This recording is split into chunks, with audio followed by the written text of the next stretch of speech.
இறைவனாகிய ஆண்டவர் எங்களை தகுதியுள்ளவர உங்கள் அனைவரோடும் சமாதானம் இருப்பதாக.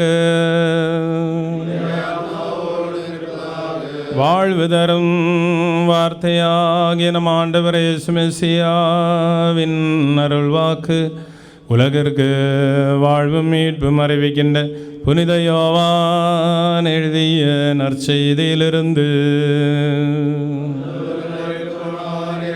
போற்றுதற்குரியவர் நம்மைப்பிற்காய் அவரை அனுப்பிய தந்தைக்கு புகழும் அவரது ஆசீர்வாதங்களும் என்றென்றும் இருப்பதாக.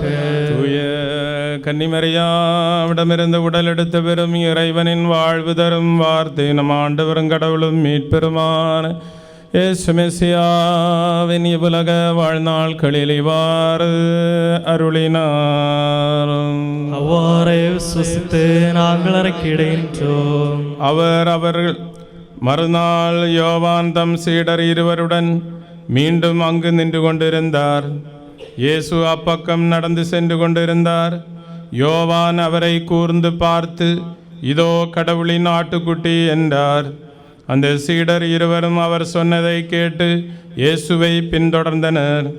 இயேசு திரும்பி பார்த்து அவர்கள் தம்மை பின்தொடர்வதைக் கண்டு, என்ன தேடுகிறீர்கள் என்று அவர்களிடம் கேட்டார். அவர்கள், ரபி, நீர் எங்கே தங்கியிருக்கிறீர் என்று கேட்டார்கள்.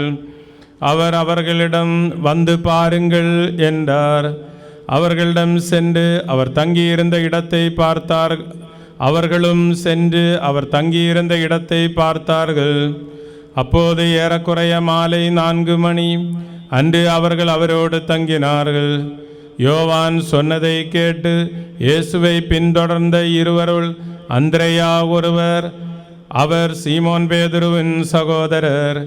அவர் போய் முதலில் தம் சகோதரரான சீமோனை பார்த்து, மெசியாவை கண்டோம் என்றார். மெசியா என்றால் அருள் பொழிவு பெற்றவர் என்பது பொருள். பின்பு அவர் சீமோனை இயேசுவிடம் அழைத்து வந்தார்.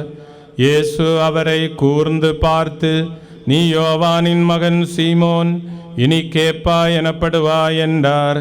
கேப்பா என்றால் பாறை என்பது பொருள். உங்கள் அனைவருக்கும் அமைதி உரித்தாகுக. தலைவன் வருகிற நேரம் இதில் விழிப்புடன் இருப்போராய்,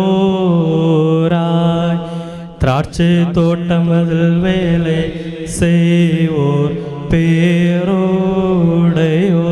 பகல் வேளைகளில் தம்முடன் உழைப்போர்க்காய் பணிவிடை புரிவார். இடை